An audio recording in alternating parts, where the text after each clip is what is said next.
உலகத்திலேயே மிகவும் புத்திசாலியான மனிதர்களை தேர்ந்தெடுக்க இணையத்துல ஒரு ரகசிய அமைப்பு புதிரை வெளியிட்டா நம்புவீங்களா? அந்த புதிரை தீர்க்க ஆயிரக்கணக்கான கணினி நிபுணர்கள் களத்துல இறங்குனாங்க. ஆனா மிகச்சிலரால மட்டும்தான் அடுத்தடுத்த கட்டங்களை அடைய முடிஞ்சது. கடைசியா அந்த புதிரை முடிச்சவங்களுக்கு என்ன ஆச்சு? அவங்களை அழைச்ச அந்த அமைப்பு யாரு? CIA-வா? சைபர் ஹேக்கர்ஸா? இல்ல உலகத்துக்கே தெரியாத வேற ஏதாவது ரகசிய சக்தியா? இன்னைக்கு இணைய உலகத்தையே உலுக்கிய சிக்காடா 3301 மர்மத்தை முழுசா பார்க்கலாம். 2012ஆம் ஆண்டு ஜனவரி 4ஆம் தேதி 4chan என்கிற பிரபலமான இணையதளத்துல ஒரு சாதாரண படம் அப்லோட் ஆகுது. அந்த படத்துல ஒரே ஒரு வாசகம் மட்டும் இருந்தது.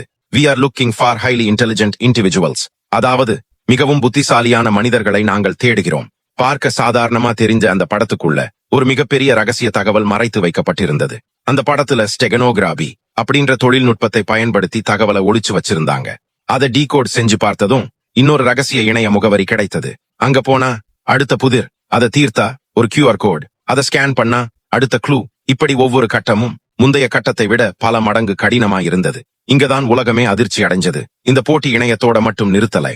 அமெரிக்கா, பிரான்ஸ், ரஷ்யா, ஜப்பான், போலந்துன்னு உலகத்தோட முக்கியமான நகரங்கள்ல பல சுவர்கள்ல போஸ்டர்கள் ஒட்டப்பட்டிருந்தன. அந்த போஸ்டர்கள்ல ஒரு சிகடா பூச்சியோட படமும் QR கோடும் இருந்தது. அதாவது இந்த புதிரை உருவாக்கினவங்க உலகம் முழுதும் முன்கூட்டியே திட்டமிட்டு களத்துல இறங்கி இருக்காங்க. நாளாக நாளாக லட்சக்கணக்கானோர் விரல் விட்டு எண்ணக்கூடிய சிலர் மட்டும்தான் இறுதி கட்டத்தை அடைஞ்சாங்க. அவங்களுக்கு அந்த அமைப்பிடம் இருந்து ரகசிய மெசேஜ் வந்ததா சொல்லப்படுது. ஆனா அந்த மெசேஜுக்கு அப்புறம் அவங்க என்ன ஆனாங்கிறது இன்னைக்கு வரைக்கும் மிகப்பெரிய ரகசியமா தான் இருக்கு. இவங்கள பத்தி பல கோட்பாடுகள் இருக்கு.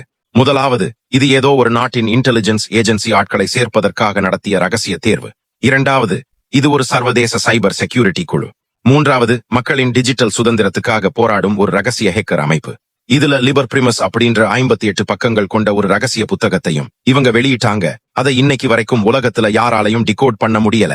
இன்னைக்கு வரைக்கும் சிக்காடா 3301க்கு பின்னாடி இருந்தது யாருன்னு யாராலும் கண்டுபிடிக்க முடியல. உங்களுக்கு என்ன தோணுது?